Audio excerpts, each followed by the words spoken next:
Thanks for listening to the Pop Culture Cosmos and the PCC Multiverse. Check out more great podcasts today on one of these awesome affiliate networks. You're listening to a Weeby Geeks Network podcast. You're listening to the ESO Network, your station for all things geek. The Tangibound Network. Check it out. TangiboundNetwork.com. Listen to this show, the latest episode, every time. A proud member of the Gonna Geek Network. The opinions expressed are those of each individual. Check out all the other geeky podcasts over at GonnaGeekNetwork.com and get ready, because geekiness begins in 3, 2, 1. On this week's show, our memories of Dungeons and Dragons. What does it take to be a dungeon master? And what advice would we give on becoming a DM? All this and more as we reach our next stop, the PCC Multiverse. Don't be alarmed. The quasi-shimmering light before you is a trans-dimensional gateway to other worlds, other voices, other thoughts, and other realities. Up feels like down, and down feels like the number 7 on a Wednesday morning. Don't worry. That quivering, blood-boiling sensation under your eyebrows is all a part of the charm. Welcome to the PCC Multiverse. And welcome to our DM Roundtable. This is Gerald, who is not a DM, but I am Gerald Glassford, one of the guys behind Pop Culture Cosmos, and also one of the great players for the Monday episode of the Demolition Force, which you can catch on Pop Culture Cosmos on Facebook, YouTube, and Twitch. So please check out our great adventures there. For right now, this will be a great way to go ahead and connect with our DMs, because as you've heard, on Mondays, Saturdays, Sundays, Thursdays, Fridays, heck, all week long, Tuesdays, we have great adventures all week long and some outstanding DMs. But I wanted to go ahead and create a series of podcasts that will just do a deep dive into the minds of these DMs, what makes them tick, which might be scary in some cases with our crew, but in others, it might just be a whole lot of fun. You'll hear some great stories, some great inspiration, and if you are on the fence about becoming a DM or GM in Tabletop RPG, we hope our shows will give you inspiration to do that as well. Our cast here today of DMs, it's a great experienced roundtable I've got. I feel so inadequate myself because I haven't yet taken a plunge, but you never know. I might just do that someday down the line. But I've got a great collection of DMs here with me. First up is Melinda. Melinda, just great to have you here. I know you DM some awesome games. Not one, not two, sometimes 3 if you do sometimes one-shots. So tell us about what you do on Fridays and the games that you DM every week. Hey, well, I'm DMing a lot less right now than I used to, or than I was at one point. But right now, I look after Fridays for Pop Culture Cosmos. I have a group of girls back in Canada that I've been gaming with for like 3 years. We've been podcasting for the last 2, so I've been their DM for the last 2 years. So that's been a really fun experience, and I hadn't DM'd for any group aside from those girls, so I wanted to be consistent on Fridays. So I took the step forward into DMing a second group. And that has turned into Warlocks and Whiskey, which is one-shots. And a lot of people kind of beef on one-shots a little bit. I love running a one-shot. I don't know what it is about them. I love them. I think they're wonderful. Well, there you go. Absolutely. So if you want to check out how she runs her games, not only is it available in the back catalogs on Twitch, YouTube, and for a period of time, up to 90 days on Facebook, you can also check what she's doing every Friday night when she runs her games, and it is greatly appreciated. In fact, last week she had a tremendous amount of people interacting with her on Facebook, and it was such a great time, so I hope you'll get to join us then.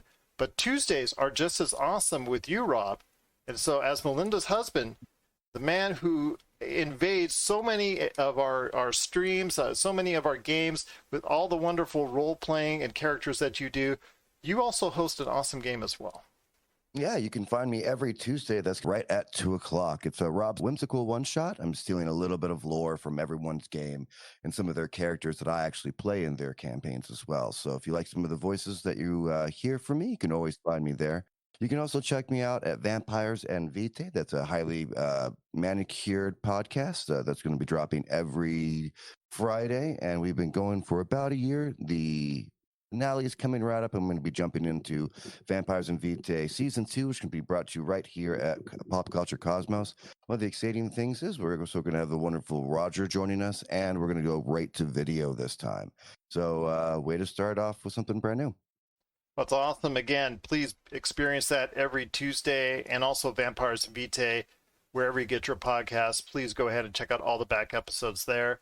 But speaking of great RPG podcasts, you need to go ahead and check out every Monday night at 8, some Reckless Moves Inside there. And you want to go ahead and check out what our good man indeed is doing. Mr. Michael. Michael's here as well.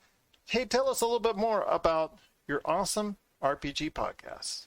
Well, the podcast is just celebrated 2 years, and it's kind of amazing. We run I have always run kind of a module homebrew in the last a lot of modules and homebrew tying things together. So we have 6 players. We went every 2 weeks the first year and went every week. So we just published episode 69 tonight. We do record that in advance for season 1. Characters are now at level 15. We campaign in Greyhawk. It's one of the two original settings for the before AD&D, the original box set. I've been playing since I was 10, so 79. It took me a long time to DM. It took me another year because there was only 3 of us in my small town that played. It was Julian, Darren, and me. So what would DM the other guys played? Also as well here today is our weekend DM man, and also the DM for many of our most fantabulous one-shots that we've had over the course of the last year. I was going to say years, but we're not quite there yet. You got to go ahead and check him out Saturday and Sunday. And here to talk about that and more is a good man indeed, Mr. Mitch. Mitch is here with us. Thank you so much again for joining us on today's show. Yeah, I am the weekend guy. I run 2 wonderful little games on the weekends. The first is a mishmash of homebrew stuff from Kobold Press and my own terrible inner machinations of my mind. Players are dying. They're dying in droves. No, they're fine. It's a fun little desert-themed campaign, so I get to have a lot of fun with that, and the players seem to enjoy it. Sundays, though, is Curse of Strahd, which is arguably the best 5th edition module that's come out. I wouldn't say much of an argument. Curse of Strahd is amazing. I, on the other hand, am not amazing, so it's an extremely difficult module to run, but it's also a lot of fun. Players seem to be enjoying it, no complaints yet. But I used to DM a bit more. Work got in the way, so now it's just the weekend times. And you've also been able to go ahead and run a couple of great games during the course of time with Mass Effect, Star Wars. So it's not just Dungeons & Dragons, which you've done some outstanding job running some short campaigns with us as well. People should go ahead and check that out in the archives if they can. That Mass Effect one was really good. You guys knocked it out of the park with that one. Absolutely, but you led us through that journey, so we cannot thank you enough for doing that. And last but certainly not least is probably the reason why we're here today. And the reason why I say that is when we were setting up a game, I was looking to get back into Dungeons and Dragons after 30 years away. And me and a couple other guys I had gotten together off the Facebook chat, plus another individual that was with me that was part of the Pop Culture Cosmos, who at that time was very eager to get into his first time playing Dungeons and Dragons. We were all scheduled to do a game, and that day, the DM, unfortunately, had to go to the hospital. And we weren't sure, with an hour left, I think, or right around the time that we were going to go ahead and start the campaign, what to do. But this man stepped in, reaching back into, I guess, any experience that he could from way back when he last ran a campaign, And that campaign that he started on that day when he wasn't expecting it, he was just expecting to be a player, has since gone on to be the Demolition Force, which is now well into closing in. By the time you hear this, probably be close to 50 weeks as far as playing that, 50 campaigns. And I just cannot thank him enough for picking up the slack on that. And look what's happened since. We've all met each other through this game, and it's been a great adventure. And the guy who's led that is a good man indeed. It's Mr. Roger. And Roger, great to have you here. Thanks so much. Thanks, Gerald. I still say that you're the man who got everybody together, because you're the one who got us together on that D&D group on Facebook. But you're the one who decided to step in and run the game. Yeah. Well, I was fortunate that Roll20 had given out for free the Lost Mine of Phandelver. Roll20 and Wizards of the Coast got together. It was right when the COVID lockdown was breaking. So the fool that invited me. Yeah, well, I've done got a lot this of dumb guy, things Gerald. over the I years. got this guy. Seems really nice. Wants to play like a dog character. Well, see, the thing is, me and Mitch were already playing. I was a player in his campaign before we started Lost Mine of Phandelver, which is now So Demolition really, it's Force. because of me. Roger would have never started playing D&D again if it weren't for me. No, I'm kidding. Hey, either which way, it's worked out and got all of us together. And in fact, you know what? We'll go ahead and start with you, Roger. It's because you said it was a long time before you got back into it. Talk about how you started D&D so long ago, and then how you got back into it with Mitch. Well, I just learned a couple of minutes ago that Michael and I are the same age. He actually started before I did. I was about 12. So it was about 1982, 1981 when I got into it.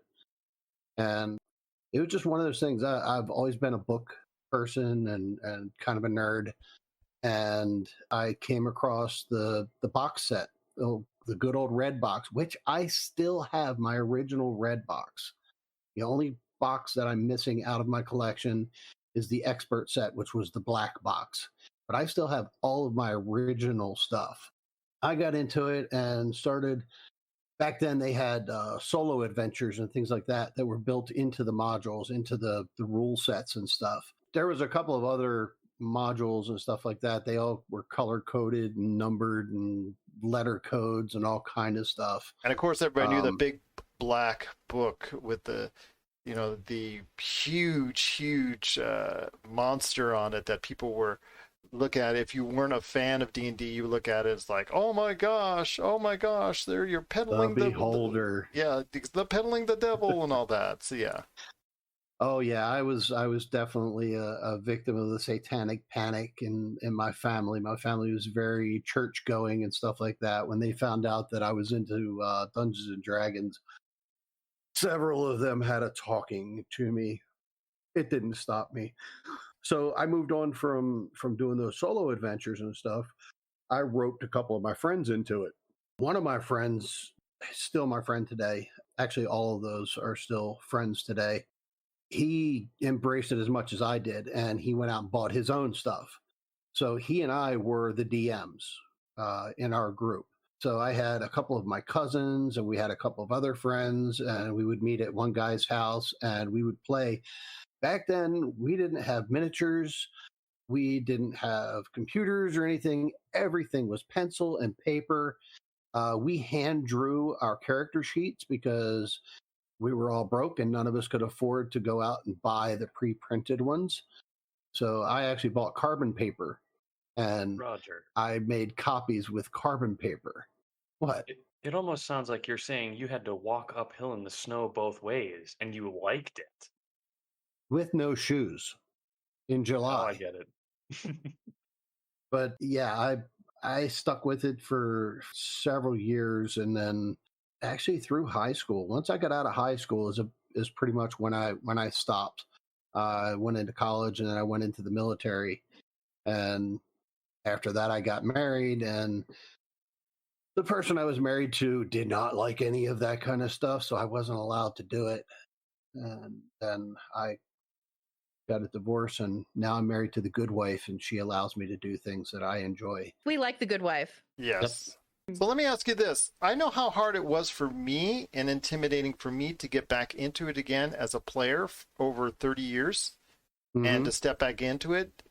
And it's something I had been itching to do for about a year, but I was kind of like hesitant to it. And it wasn't until I had Octavio, who was a newbie and wanted to go ahead and find out. And I said, you know what, I'm going to go ahead and work this as a slant for the shows that I do and bring it from that perspective and find out, because I know a lot of people, like you said, with the COVID lockdown happening around that time, a lot of people were starting to get into it. There was more and more news coming from the Dungeons and Dragons world. So I'm like, I think this is something I need to touch back in on and give it a shot, and went from there. And Octavio, who I was working with on a lot of stuff, it was really interested in delving into it. So I figured, you know what, let's get back into it. So for you, what got you back hooked on it? Was it just with a new wife and getting into a new life, or what prompted that fire? What sparked it back up for you?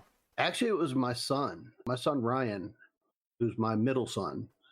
I have a lot of kids, and I gave him all of my old D&D stuff. He had seen it for most of his life. It was in a box in the house at one time or another, and he had seen it, and he's like, "What's that?" And I would tell him a little bit about it, but I thought he was too young at the time. But then once we moved out here, he matured a little bit. I told him, "Here you go."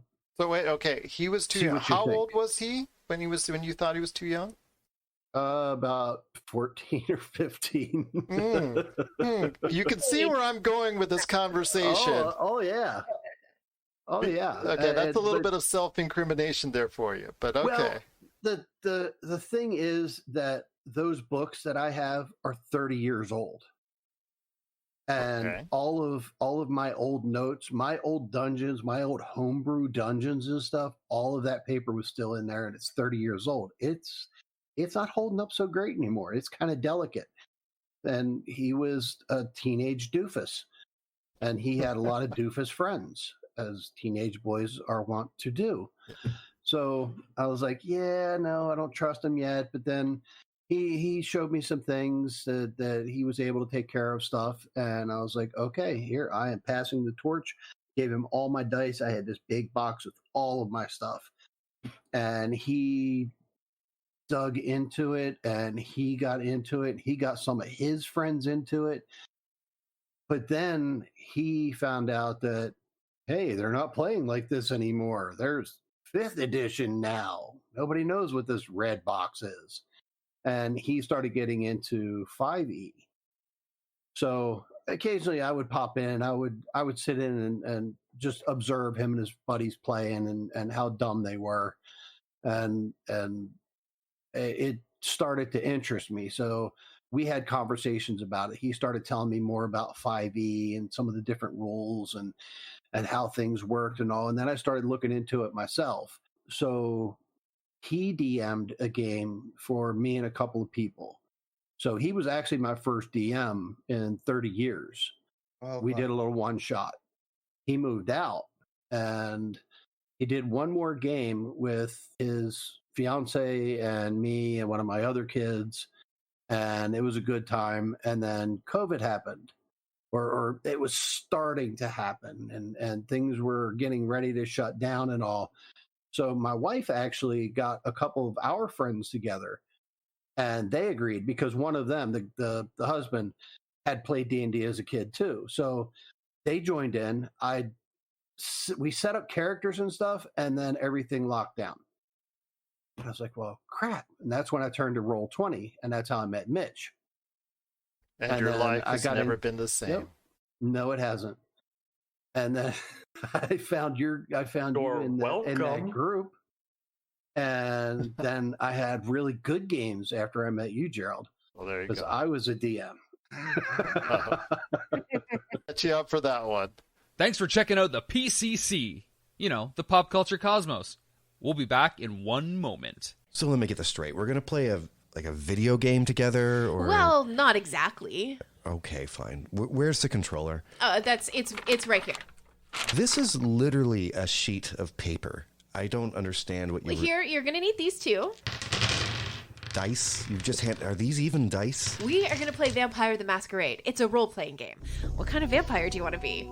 Okay, now you're telling me there's more than one kind of vampire? Oh, my friend, you have no idea.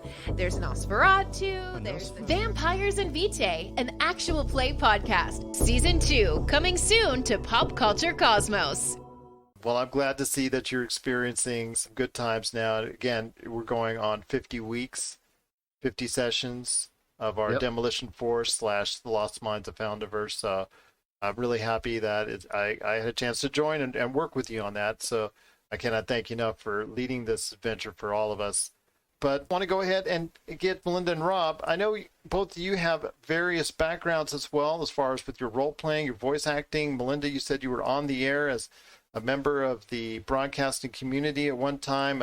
I hear you two are having so much fun. And as a couple that's in D&D and active in D&D, to see you both interacting on that and having such a great time is very rewarding. Tell us your background with D&D and how you both got into it and how it came to be that you really wanted to start seeing it from a DM's point of view. You can go ahead, darling. You want me to go first? Sure. Okay. The first time I crossed paths with D&D would have been in junior high. In Canada, we call it junior high. I think you guys call it middle school down here in America. Yeah. Okay. So it was like grade 7, grade 8. I used to hang around with, like all of the different groups of kids. And one of the groups were very much into all of the geek stuff. And my dad and I used to watch, the really cheesy sci-fi movies where like you can see the sticks on the UFOs flying across the screen. Those are the best. Yeah, we used to watch that stuff all the time. Yeah. And the really cheesy fantasy films we loved and all that kind of stuff. So I was sitting with these guys at lunch one day and they were talking about D&D, which I had never heard of at that time. And they were talking about like you could play as a wizard. And I was like, excuse me? I can be a wizard. So I played a couple of games with those guys. I couldn't even tell you what edition it was, to be completely honest. I'm sure if I looked hard enough at home, I would probably find the character sheet. But that's kind of how I found it. And I never came back to it until about 4 years ago, 3 or 4 years ago now. And that was just kind of a fluke. I had been looking for a different creative outlet than what I was doing for work because I was on air. I was in radio at the time, had been for like 20 years. Everything was just feeling stale and too homogenized, and you didn't really have like a creative outlet anymore in terms of what you could do on air. So I started to try to look for it in different ways. And D&D came up, and I found a DM who would run games for me, got a group together, happened to be all girls. Eventually, that DM wasn't going to be able to run games for us anymore. And we all just really enjoyed the time that we spent together. So that's how I became a DM, was out of necessity. Sometimes that happens. Yeah, and that's really kind of been my stories so far in D&D. And then I met this guy over here. Yay. Oh. Wow. I know. And wow. I know. But let me ask this. When you two met each other, did you know first off that you both had an affinity for D&D, or how did that work out? Oh, no, I actually picked up D&D entirely for her. You did. Oh. What? I know, it's so now much. We need to hear Rob's story. I'm sorry. What? Wait, were you already into Vampire? Yeah. Before that? Okay, so you were into RPGs. Yeah. Yes. Just not D&D. D&D. I actually started off with Vampires and Vitae in college. I went to a lot of acting schools. The one I finished going to, my graduate program, if you will, was called the Neighborhood Playhouse. That's Meisner School of Acting. And when I moved there with a guy that I'd met in San Francisco and his brother as well. His brother wasn't attending that school, but they were moving back to New York City. So when we moved there, him and his brother they were playing vampires, and I was staying with them for a little while before we got to move into our apartment. And I got interested. We're all a bunch of actors. So we started doing it. And the Meisner School of Acting is actually a improv school. That's what it is really known for and what it dedicates itself towards. And the brother had just graduated from the Academy of Art University for directing. So he was an actor, director, and he had two, starving artist kids in New York City without any money to, go out and do anything. But we could all afford paper to play Vampires and Vitae. We played vampires for about 4 years, I think. One of the campaigns going on for over 2 years. A lot of fun, and kind of got into the hobby itself with that. Hey, You'd be Rob. Yeah. Just real quick for clarification, it's Vampire the Masquerade. Masquerade, yes. Sorry, my podcast. I say Vampires and Vitae so Yeah, often. your game is Vampires and Vitae. I just wanted to clarify that for the listeners. Yep. You get on air, you say your name enough, it just sticks in your head. Yep. Well, we are renaming it. Just to let you yes. know, we're going to send in for the IP. We're going to do that. Call White Wolf and let them know you're changing their name. Yeah, Yes. I'm sure it can't cost too much. I can Yes. help with the funds there, you know. Send in for a patent. Yeah. There you go. I'm the only one that has a stable government job. But when it came bad joke. when it came to D&D, me and Melinda were long distance for quite a while, about a year before we got to actually live with each other. So just as something, long distance, you got to create conversation. It's not just not seeing each other. You got to definitely have something to be able to talk about. I kind of got into D&D, sort of watching Critical Role, and realized that there was a lot of commonalities in between vampires and D&D. And so when she came here, we had an opportunity to play with some friends. And that's when we actually started up. First D&D, we played a couple games with that. And then that just kind of became our at-table vampire game. So we've been doing that for over a year now. And she needed more connectivity because she didn't know a lot of people here in Vegas. So she joined your guys' game, Roger. And after I think your third or second session, she asked if I wanted to pop in. And now here we are. And your lives have gone downhill ever since. Yes. Because you met us. Yeah. Now you're inviting me into your home. You took my dog away. This is Well, I great. think a big part of that might be that was not my because of fault. me and Rob, That was you know. Mitch. Yeah. It all Mitch leads back took to her Mitch. dog away. Michael, She is to blame for all the evils. Michael, there's been some great stories so far, but Michael, tell us your story in regards to how D&D has affected your life. Interesting. Well, I think it's a great creative outlet, both as a player and a dungeon master. Actually, I play in a campaign right now with someone who was a player when I was a DM. Several times throughout my gaming experience, I've helped people have expressed interest in becoming a DM, and that's kind of the question they always ask is, how do you get started? Yeah, so it's been one of the greatest things is someone who ends up being a player expresses interest to be a DM. And I always encourage people to start with a module because it's laid out for you. It's a great way to have the story already written. And then very soon after that, I encourage people to expand and write their own stories. And so I have a background in the creative arts. I'm also a musician and I've done some writing. And for me, it's all about this storytelling.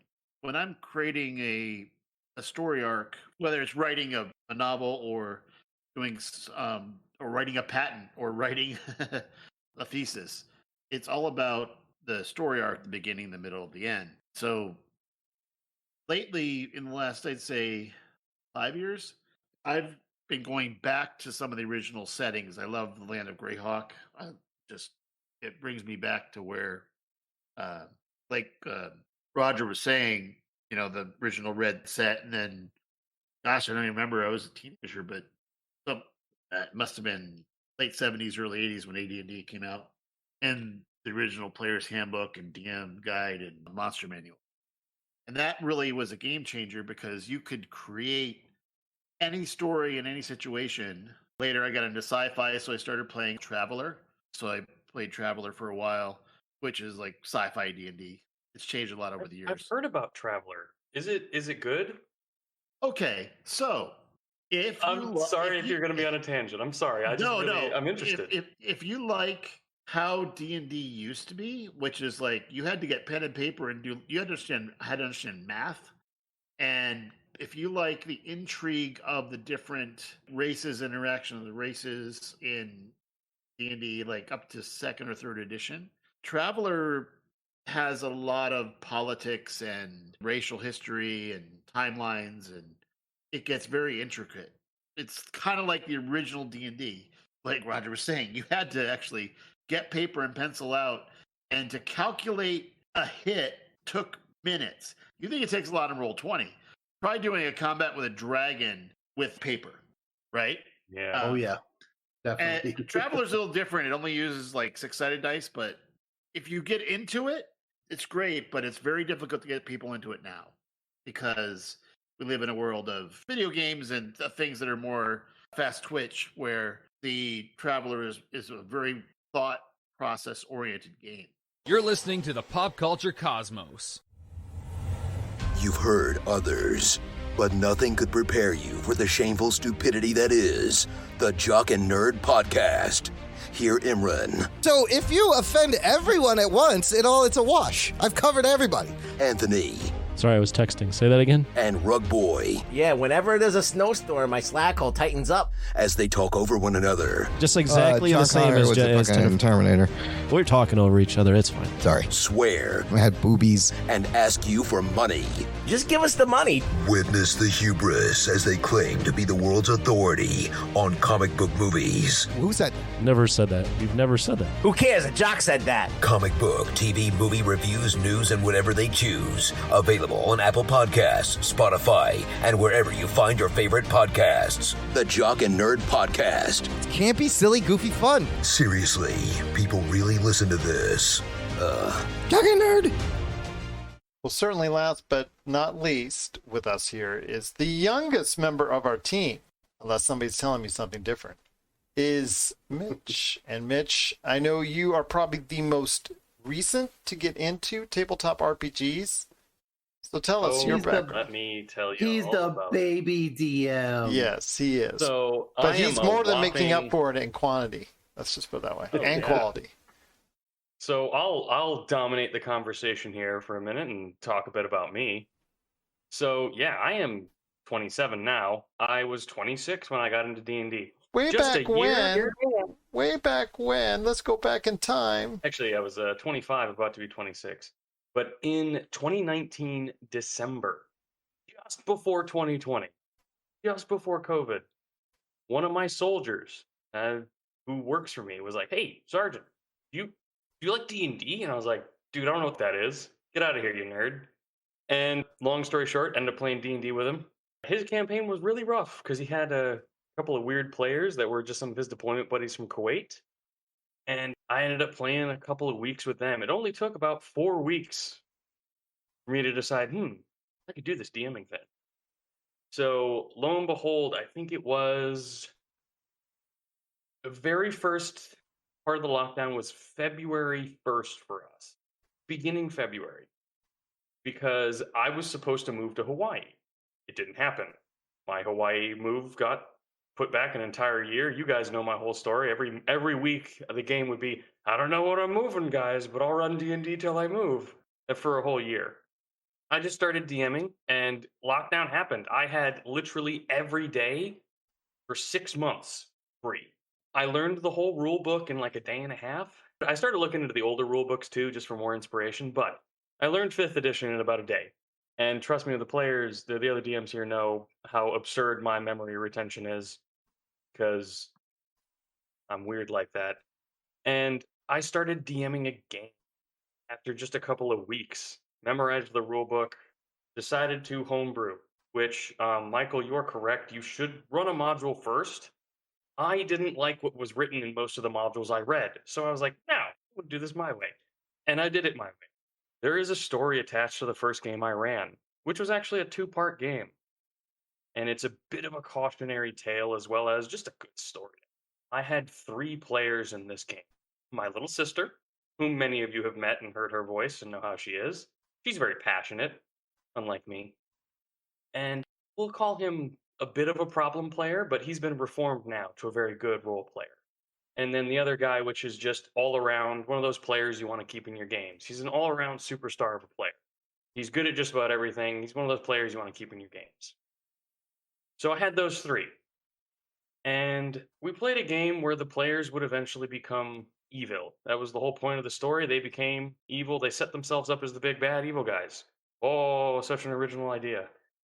And the game went okay. There were a couple of hiccups, a couple of weird things happening, because one of the players was a definite min-maxer and a loot goblin, if you get my drift. Go right He was just a bit of a bad guy. the players went all the way from level 1 to 14. So it was a full campaign. And we played it every day. So it was like what would normally be a campaign for several weeks, just went every day through it. And I put my usual amount of prep into it because I just had every day free, every single day. So I was able to make maps, make massive encounters, plan all this stuff out, write a story. I just set everything up. The day before, ready for the next day, boom. I had the whole story prepped in my brain. And made it all the way to level 14. The next part of the campaign was supposed to be them being the good guys. Well, the other player couldn't quite let go of being evil. He made an edgelord. An edgelord to end all edgelords. His character had a 6-page backstory about how he killed every single dragon that ever existed and was betrayed by a devil. And I sat there and said, you know you're level 1, right? Long story short, he betrayed the party in that campaign. And we had plans for a whole redemption arc, but I had an inkling suspicion that wasn't going to happen. When he betrayed the party, every single person said, thank God he betrayed us, we can kill him now. And the player, I mean, he was still there in the chat, and he was just like, what? But the character had a reason. They were like, we don't care. We can kill him now. And I think that's when he realized that no one liked that character he made. So he made a character that hated books and literally decided to destroy every single plot device that would appear in the campaign. I said, yes, go ahead. Because I also noticed that the other two players were really having enough of his stuff. Because it was one of those things after every combat, when you hear the words, I loot the bodies. And, you know, the all-around superstar player I had was like, oh, well, I'm close to this body, so I'm just going to loot this one for you. He's like, no, the bodies. And I was like, well, you'd have to loot 6 other bodies, get over there. By then, he'd have been able to do that before you could stop him. It was one of those things. A very abrasive player that got on everyone's nerves. It took time to get him out of that. And I wanted to go into his little redemption. But in the end, the story of that campaign, everyone loved it. All 3 of the players loved the story. Campaign died because of a 4th player I added who is a friend of mine. The problem player got on his nerves so much, he literally quit. And I was like, yeah, man, I get it. It happens. And afterwards, my little sister said, oh, thank God, I'm just going to quit too. I hate that guy. But it took a lot of time and several other games with the original party that we played with. And he eventually is now just big into the role play. He loves playing charismatic characters that are trying to get their way and do crazy stuff, but he's never done anything campaign breaking. It took a lot of time for us to be like, hold on, why would you do that? It was a lot of us asking the question of, why would you do that? Why would this make sense to you? And I think it was less of a problem of him being a problem player, but more of him not thinking about what his character would want and actually forming a character. He would just make an edgelord. And there is definitely a story here to be had with talking to your players about what they would do and what they really want to make. Because that was me as a DM with the first characters I'd ever gotten. I said, I make the character, cool, I make it work. As a DM, you don't have to say, I'll make it work. You give them the world, you give them their left and right limits. But that was my first game of D&D. My very first one that I DM. And it was a massive campaign, whole world and everything. I still have pages and pages of notes on it. And it actually helped inspire the 2 Haven campaigns that I ran with Roger and Bob and Melinda. So there's always good that comes out of the bad. Indeed, that's the case. Yeah. God, what were your other questions? Well, actually, you guys have been so awesome with all your stories. We've just got a few minutes left on this episode because we've got lots of stories that you guys are going to tell over the course of this. And again, this DM roundtable we're going to be doing on a monthly basis. So before we head on out, I've got just one quick question I'm going to ask each and every one of you. If you were to give one bit of advice to an incoming player, because I know you guys over the course of time, we're going to be talking about all your greatest stories, great adventures, stuff that went right, stuff that went wrong, all these things that over the years that you've learned and you've amassed as far as experience is concerned. But if there's one bit of advice, and I'm going to start with you, let's go with Roger first. We're going to start with Roger. Uh-oh. If there's one bit of advice you would give somebody, let's say me, who hasn't DM'd a game before, but let's say I just want to go ahead and say, guys, I want to start my own game. I want to run a DM campaign. What is the first bit of advice you would give to me? So I'm going to start with you, Roger. For a brand new DM or GM or however you want to say it, I would say definitely start with a module and make sure you read that module fully through at least twice before you even think about starting the campaign. There you go. That's a great bit of start right there for you. Excellent advice. Rob, your thoughts on it. If I was to come to you and say, hey, Rob, man, I'm thinking about starting my own game, man. I really need some help. Just if there was one bit of advice that you'd give me, man, what's the word that you would give me? Confidence is really going to be your biggest key because you're God, and if you don't believe in your own story, your players definitely won't believe in you. So when you come up with something, even if it's weird or, whatever have you, go for it fully. Believe in your own sauce and you'll do a lot better.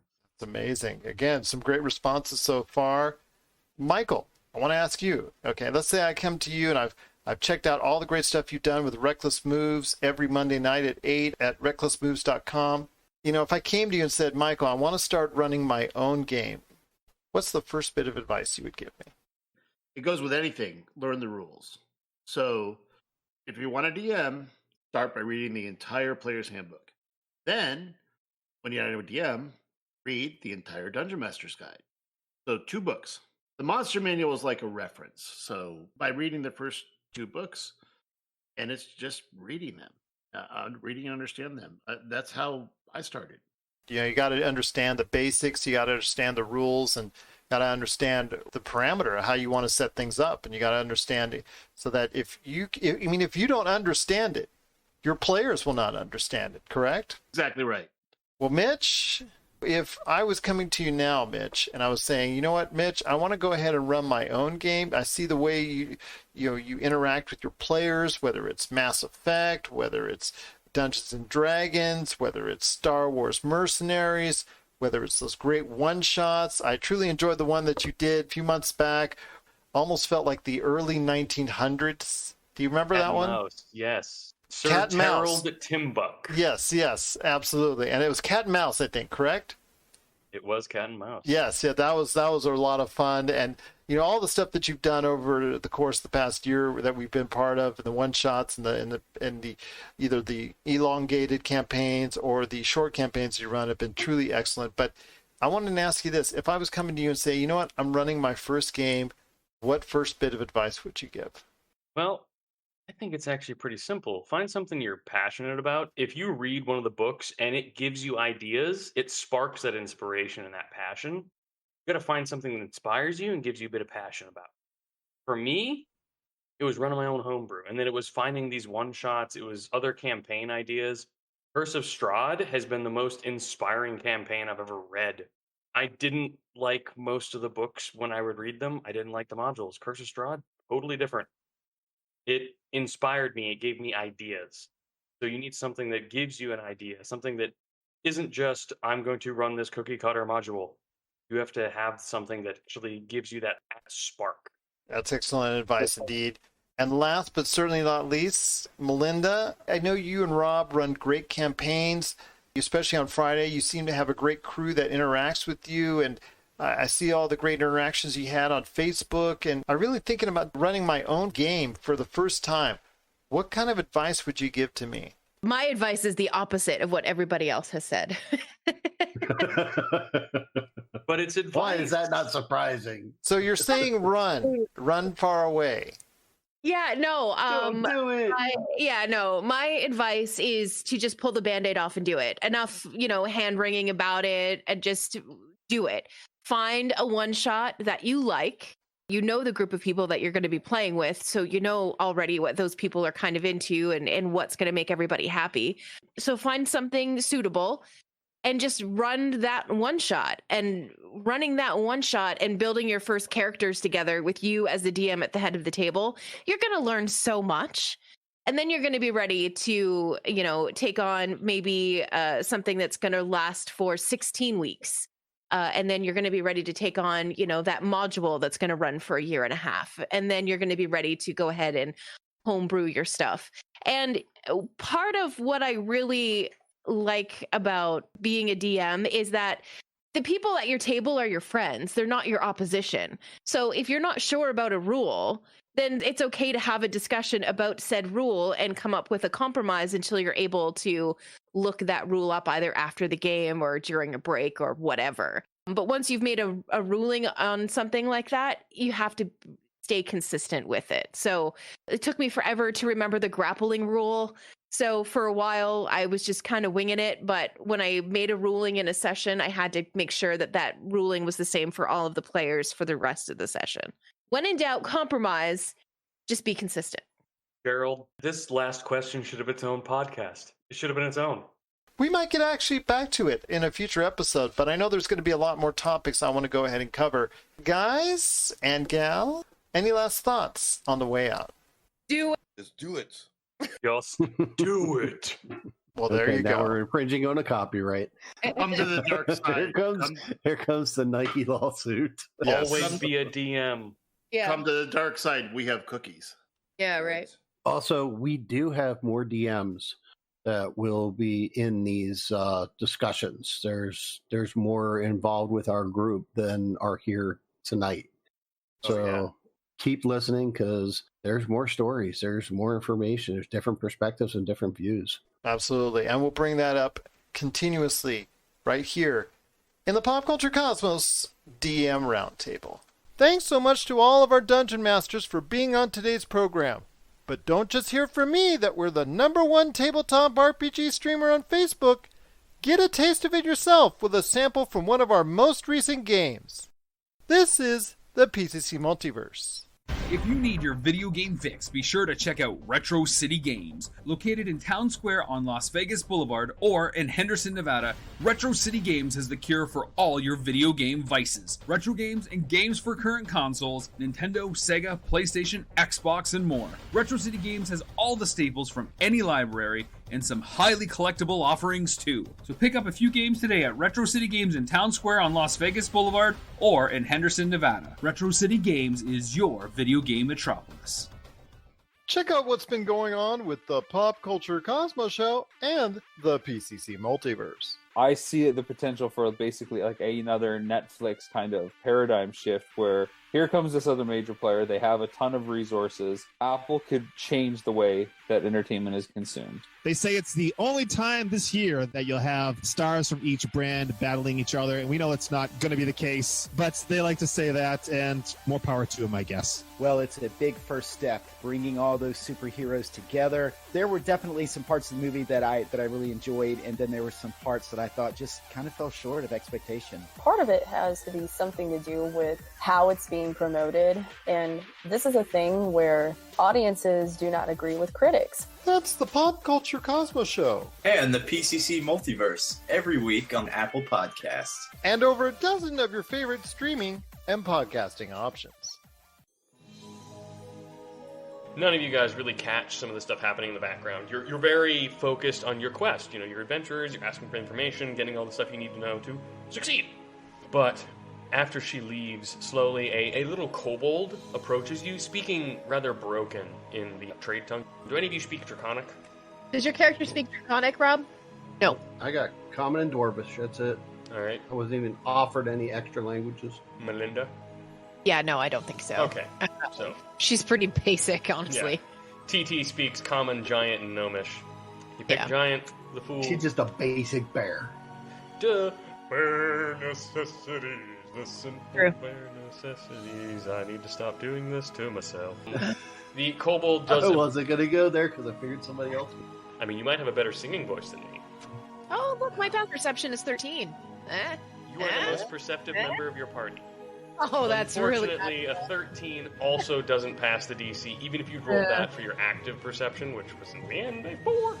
As she leaves, she's gone. Henna's gone. A small kobold approaches, speaking in broken trade tongue, but he does take his time to slowly articulate, you strong adventurers. Yeah. Yeah. That's what we're told.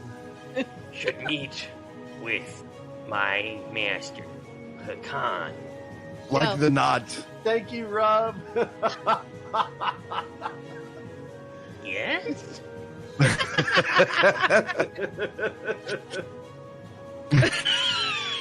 At this point, he pulls out a little note, shakily, that he written Draconic. Cannot trust Hannah Mamajamaldo. Yes. She's untrustworthy and dangerous liar. But please. Oh, she seemed all right to me, man. An insight check. I'm really good at recognizing things in people. A good judge of character, this one. Could we go meet? Excellent. Could we go meet your master? Yes! Actually, yes. He wants to meet you. And he pulls out just this little crudely drawn map with like directions from where you are. And it's very obviously written in a shaky kobold hand, as he's not the best artist. But he's trying. He tried. Like my grandfather, he just had to kind of shakes a little bit. Yeah, except this guy's like genuinely a bad artist. He is 480 years old, so I mean, he's a little shaky at the end there. Impressive. He's a good man.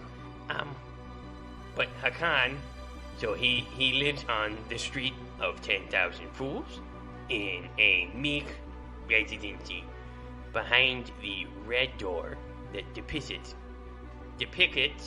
camels leaping the sun. How am I doing on broken kobold common? It sounds good to me. You're talking about camels bathing in the sun? Is that what I heard? No. Okay. And he like paints with his hands the sun. It was sunburned and then camels. Camels going over it. Like cows over the moon, but the opposite. Is your master also a kobold? No, he is a dignified gnome.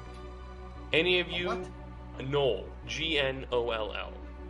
A hyena person. I thought you said a gnome. I know they ain't no dignified gnomes.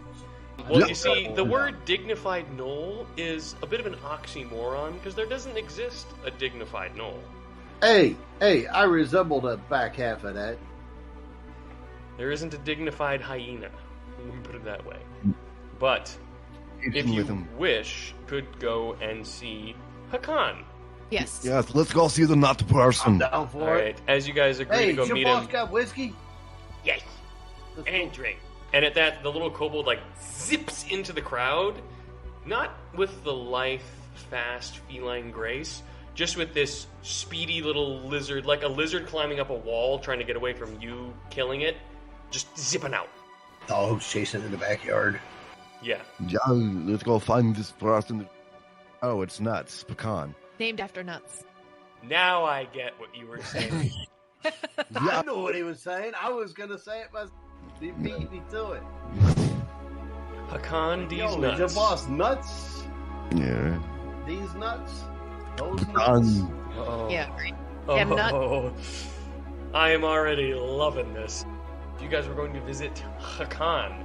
He has more of a name than just Hakan, but the poor little kobold that you guys started interrogating couldn't tell you much more. Poor little kobold. He couldn't speak the common tongue so well. So we got a map, right? So we're following the map to where it led. Well, it's a map that we don't really know a whole lot about this map. It's a kobold drawn map. Yeah. It is. But it's a sketchy sketch. Almost like a sneaky snack. Sneaky snack is all right. How have I done this? So many things in our games are just stupid sayings that I came up with. Sneaky snacks, it's not your turn. I am not that creative. You're just a meme lord. I'll take it. Fair enough. I got a refill. All right. I got refilled my tankard with ale. Mine just got refilled. You know, it's just a. Oh no! Straight out of the bottle. I'm actually looking at you right now. Why dirty your glass? Yeah, we classy You're here. gonna drink the whole thing. All right, so we are following this map, Drink right? responsibly. So, as you head down the alley of 10,000 Fools, you come across a very nice house. Excuse me, that is 10,003 now. This is true. Yeah. Yeah. Glad you can count. You really must be smart. Oh, smart. You approach this 2-story square-shaped building. It's the same sort of sandy type buildings that exist here, but it's very nice. It is a graceful place, wreathed in silk, and as you approach, it is wrapped in the scent of flowers and the sound of tumbling water. There are songbirds and butterflies you can just sort of hear inside his home, which obviously trees peeking through the tops of this courtyard. Does it have like a front door? Bees? Yes, Are there yes, you're approaching the front door. There might be bees. I will go up and knock. Hello, but I'm here to see pistachio. As you approach these nice double doors, they have flaking red paint that clings to a carved double door depicting camels leaping over the sun. Hey, you want Mildred to pick you up when you're knocking so they can hear you so your knocks aren't down at their feet? Yeah, you want me to pick you up so you can reach the knocker? Yeah. Hold on, guys. All right. I'll actually I'll save you some time here. I have a map for this. I'm gonna drop all your tokens on here, and then we'll get you guys a better view of this map. Cool. All right. So the door swings open as you knock, and well, it doesn't swing open, but as you knock on the door, Door opens and knocks you down because you're a tiny little guy. opens inward. Actually, 1 second. Just And 1 you second. fall over as you're trying to knock. Uh-oh. Dog, hold for dog. Door swings inward. A little kobold just opens up the door, ushers you guys in. Come on in. You made it. I knew I could draw good. And just scurries off. Now you can actually see this indoor area. And So that was the same little dragon rat we saw. yeah, same little dragon rat. You actually do see, sitting in front of this feast of food is the man you can only assume is Hakan. I'm going to describe the environment, then I'm going to describe Hakan, and then you guys are going to decide what you want to do. Man telling me okay. and you, Rob, to shut the fuck up. Maybe. I also needed to take a drink to get my talking jowls working. The scent of honeysuckle and the sound of gentle bird song and dancing water cling to this little oasis of beauty and calm in the bustling city. A long pillared balcony overlooks this open courtyard, the centerpiece of which is a bubbling fountain and a lush leafy tree. The fountain in the center, the tree is in the bottom right. You can see the stump of it on your map. And then on the other side, opposite of the tree, is Hakan with a veritable feast laid out. And this knoll is going to town, eating just all kinds of food. Here is Hakan's art, his handout. This is a big knoll. And fabulous. Yes. Looks like me and a moo-moo. Yeah. See, the closer you look, though, the less fabulous he is, because this is all, it's like worn and ripped and stuff. You're giving it all away. I'm sorry, I forgot. You're right. I'll get Sorry. to it in just a moment. I'll actually leave it up for the stream. There's a very good description of him, and I want to get to it. Where'd it go? So, you see Hakan. He is the average-sized height knoll, taller than any of you except the bear, but average-sized knoll height-wise. But he is swathed in this colorful thob, T-H-A-W-B, thob, that covers him, but threatens to burst at the seams due to his girth. And he is girthy. There are even there's a lot of strain on this clothing. And he is eating, talking, welcomes you, and come on in. You've taken the job for that terrible cat folk, Hannah. His laugh is just awful. It just sounds like he took a bee and just shook it in a tin can. Really, really hard. It is just the worst laugh. Annoying and terrible. But in the spread of food in front of you, which he is digging into, there's meats, breads, sweets, ales, drinks, all of the most unhealthy food you can find. But after saying all that and then welcoming you in with a hearty, off-putting laugh, what do you guys want to do? Mildred's going to boot you up to that table and dig in as well. There is I got a food question for you. all. Yes. Do I smell any foul? Are you using one of your paladin abilities? It is my divine sense. Would you please drop that in chat for me? And I notice. And how long does it last? As an action, yes, until the end. So it's 6 seconds. So I assume you're going to walk into like the center of the area. Yeah, pretty much. You can sense any celestial fiend or undead that is not behind total cover. Okay. what is it? It The presence also of strong evil registers on your senses like a noxious odor. So, strong evil. Oh, Hakan? While not even remotely hostile to you, he's... the sense of the evil from him, it's like a shady merchant. You've met many shady merchants. You've gotten up and close to him and gone...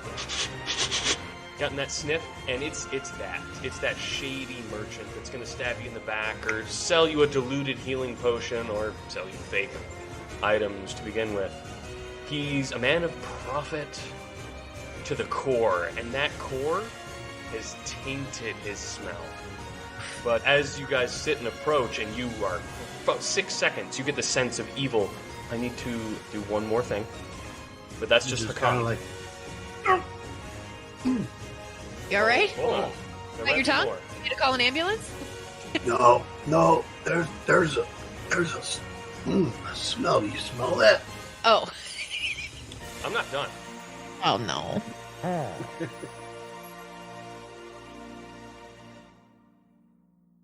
You're listening to the Pop Culture Cosmos. Welcome to Dr. Geek's Laboratory. Dr. Geek here with another reminder that the ESO Network is pro-science and pro-vaccine. We urge you to be a superhero and protect yourself, your family, and your fellow geeks around the world. Don't be fooled by the forces of evil and their anti-science misinformation campaign. Consult the latest CDC guidelines, your doctor, and get the COVID vaccine today. How did watchdog groups with no experience in television take a controlling interest on Saturday morning television? When did Wonder Woman make her animated debut? Want to know why there were two competing Ghostbuster shows? How Atari changed the Saturday morning landscape? How did networks compete over similar genres at the same time? Find out all of this and more on the Best Saturdays of Our Lives podcast. A proud member of the ESO Network. You're listening to a Weeby Geeks Network podcast. This has been a broadcast of the ESO Network. Be part of the crew and help support our shows by donating to our ESO Patreon or by shopping through Amazon.com or the TeePublic store, which can all be found at www.esonetwork.com. The ESO Network, your station for all things geek. Tangent Bound Network. Let your voice be heard. TangentBoundNetwork.com. Thanks so much for downloading the Pop Culture Cosmos, and stay tuned as more great podcasts are on the way. Thanks again for listening to us here at the Pop Culture Cosmos.